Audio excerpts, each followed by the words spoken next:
anjuran untuk sholat 2 rakaat selepas wudu.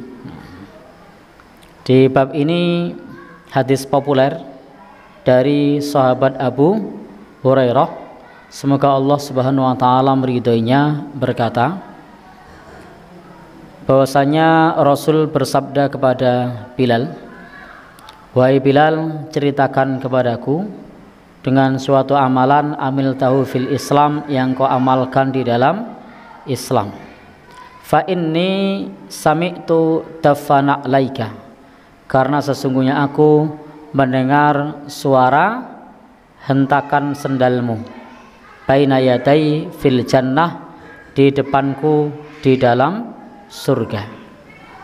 Maka kemudian Bilal berkata, "Ma amiltu amalan, tidaklah aku mengamalkan suatu amalan yang lebih aku harapkan untuk mendapatkan pahalanya, min anni lam atatahhar tuhuran fi sa'atin min lailin aw naharin, melainkan ketika aku bersuci, tidaklah aku bersuci baik di waktu siang ataupun malam, melainkan aku sholat disebabkan suci itu." Artinya sahabat Bilal ini membiasakan sholat selepas wudu, kapan saja batal, di waktu siang ataupun malam, begitu berwudu disempatkan untuk sholat. Ini yang disebut dengan sholat ba'dal wudu. Dalam hadis ini akan kita dapati bahwa Rasul Shallallahu Alaihi Wasallam bersabda mendengar suara sendal Bilal di surga. Maksudnya Bilal masuk surga, tidak cuma suara sendalnya. Dan ketika ditanyakan, salah satu sebabnya adalah Bilal bersuci di waktu siang maupun malam dan sholat 2 rakaat. Ini bukan dalil untuk beramal tanpa tuntunan. Ini bukan dalil untuk beramal tanpa tuntunan. Karena sebagian orang menjadikan hadis ini dalil bolehnya beramal tanpa tuntunan. Mereka mengatakan, lihatlah Bilal, dia menjalankan sholat tanpa sepengetahuan Nabi. Justru hadis ini adalah takrir, persetujuan Nabi, bahwa amaliyah ini disetujui oleh Nabi Shallallahu Alaihi Wasallam. Karena termasuk hadis itu adalah ma'udhifa ilan Nabi, apa yang disandarkan kepada Nabi, min qaulin berupa perkataan, au fi'lin atau perbuatan, au takririn atau persetujuan, maka itu masuk dalam kategori hadis Nabi. Dan sebelum Bilal ini mengamalkan seperti ini, Rasul Shallallahu Alaihi Wasallam sebelumnya sudah banyak bersabda, yang hadis-hadisnya sampai kepada kita sekalian dalam kitab-kitab hadis, bahwa Rasul telah menjelaskan, man tawaddo'a fa ahsanal wudu, barang siapa yang dia berwudu dan memperbagus wudunya. Jadi barang siapa yang berwudu dan memperbagus wudunya, lalu kemudian sholat 2 rakaat, melainkan dosanya akan diampuni. Sehingga Bilal bukan berkreasi sendiri, tapi Bilal sudah mendapatkan informasi, barang siapa yang sholat 2 rakaat selepas wudu, maka Allah Subhanahu wa ta'ala akan mengampuni dosanya. Kemudian selain itu, tidak semua yang dilakukan oleh sahabat Rasul, tidak semua yang dilakukan oleh sahabat Rasul itu disetujui oleh Nabi. Tidak semua yang dilakukan oleh sahabat Rasul itu disetujui oleh Nabi. Ada seorang sahabat pada saat sedang bermakmum dan kemudian bersin, sahabat ini mengucapkan alhamdulillah. Selesai sholat, Maka Nabi bersabda, ada 30 malaikat memperebutkan lafaz alhamdulillah, menunjukkan bahwasanya kalau sholat kita bersin kita boleh mengucap alhamdulillah.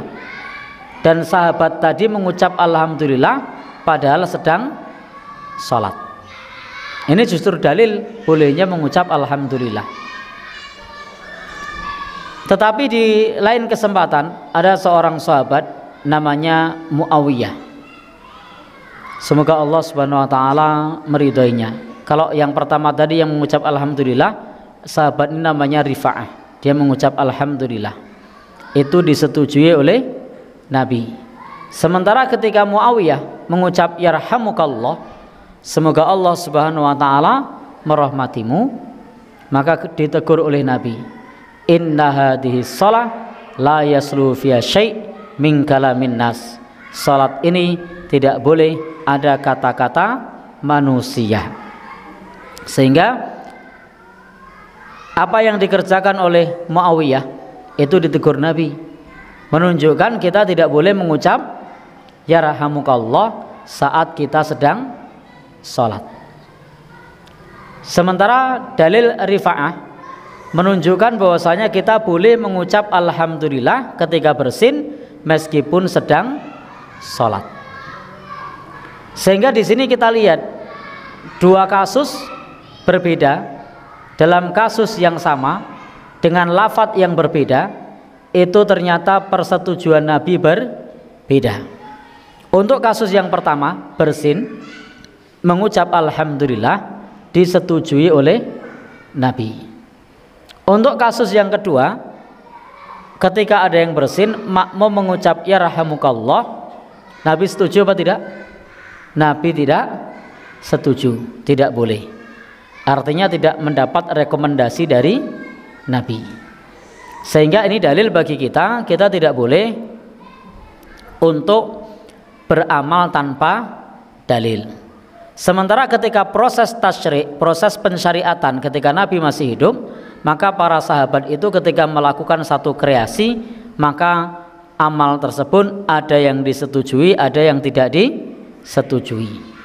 Ketika kemudian Nabi SAW sudah wafat, maka yang tidak disetujui oleh Nabi SAW tidak boleh untuk kita teruskan, dan kita tidak boleh lagi untuk berkreasi kecuali yang mendapat rekomendasi dari Nabi. Siapa yang dapat rekomendasi untuk apa yang dikerjakannya bagian dari sunnah, yakni khulafaur rasyidin. Khulafaur rasyidin itu dapat rekomendasi dari Nabi bahwa yang dikerjakannya oleh khulafaur rasyidin termasuk bagian dari sunnah. Fa'alaikum bisunnati wa sunnatil khulafair rasyidin. Hendaknya kalian mengikuti sunnahku dan sunnah khulafaur rasyidin. Maka yang dikerjakan oleh khulafaur rasyidin itu sudah dapat rekomendasi dari Nabi Shallallahu Alaihi Wasallam. Baik, sehingga ketika hari ini ada orang yang membuat racikan amal, berkreasi dalam amal ibadah, maka yang perlu kita tanyakan siapa yang ngasih rekomendasi. Kalau Rasul masih hidup, Rasul bisa ngasih persetujuan atau menolak. Atau kalau di zaman Khulafaur Rasyidin sudah mendapat rekomendasi dari Nabi. Sementara kalau orang zaman ini hendak melakukan amalan yang tidak ada tuntunannya, siapakah yang menyetujui? Tidak ada. Dan kita tidak tahu itu termasuk yang boleh atau tidak boleh. Maka kita cukupkan beramal dengan apa yang dituntunkan oleh Rasul kita Sallallahu Alaihi Wasallam. Karena agama kita itu mudah, agama kita itu simple. Ada tuntunannya, kerjakan. Tidak ada tuntunannya, tinggalkan. Jadi sesimpel itu sebenarnya. Yang kadang membuat kita ribet itu karena kita mengamalkan yang tidak ada tuntunannya di dalam beribadah. Baik, Bapak dan Ibu yang berbahagia yang dirahmati Allah Subhanahu wa taala, sehingga kita tidak boleh untuk membuat kreasi di dalam ibadah, karena termasuk perkara yang dilarang oleh Nabi. Man amila amalan laisa alaihi amruna fahuwa raddun. Barang siapa yang beramal dengan suatu amalan yang tidak ada tuntunannya, maka amal tersebut tertolak. Dengan demikian, salat sunnah ba'dal wudu itu termasuk yang sudah dituntunkan oleh Nabi dan dikerjakan oleh sahabat Bilal.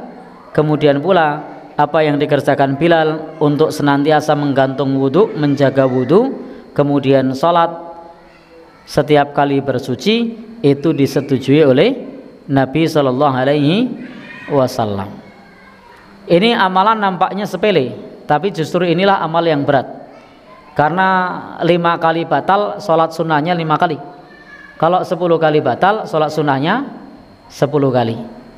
Kira-kira Bapak Ibu sehari batal berapa kali? Buang angin berapa kali sehari? Ya, maka saat buang angin itu kemudian berwudu lalu sholat sunnah. Sekarang pipis berapa kali sehari? Normalnya berapa kali? Ya, ada 4 kali sehari? Ada? Yang dokter mana? Yang lebih paham tentang teori kesehatan? Satu malam aja 4 kali. Itu diabetes. Ya, kalau diabetes ya malam bisa 4 kali. Nah, ya, berarti jenengan diabetes, Pak? Ya, ya. Oh ya, itu kadar gula darahnya tinggi sehingga sering pipis. Baik. Maka ketika kita sering pipis, kalau mengamalkan sebagaimana yang diamalkan sahabat Bilal, maka setelah pipis wudu lagi, lalu sholat sunnah. Maka kalau malamnya tadi pipisnya 4 kali, berarti sholat sunnahnya 4 kali. Itu baru pipisnya. Mandinya berapa kali? Mandi 2 kali. Nah, setelah mandi kan ketika mandi otomatis batal karena menyentuh kemaluan. Berarti setelah mandi sholat 2 rakaat. Mandinya sehari berapa kali? 2 kali. Buang air enggak? Buang air besar. Batal enggak wudunya? Batal. Setelah buang air besar, wudu lagi, sholat 2 rakaat. Baik. Berarti yang diamalkan Bilal itu enteng atau berat? Berat. Jadi jangan dianggap enteng, ini berat. Kita mengamalkan seperti ini barangkali kalau sebatas sehari 2 kali, mungkin sehari 2 hari mungkin bisa. Tapi kalau untuk terus-terusan ini tidak gampang. Maka wajar kalau balasannya, pahalanya besar.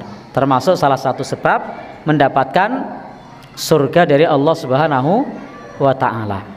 Karena tidak mudah untuk menjaga istiqomah agar senantiasa menjaga wudu sebagaimana Bilal bin Rabah.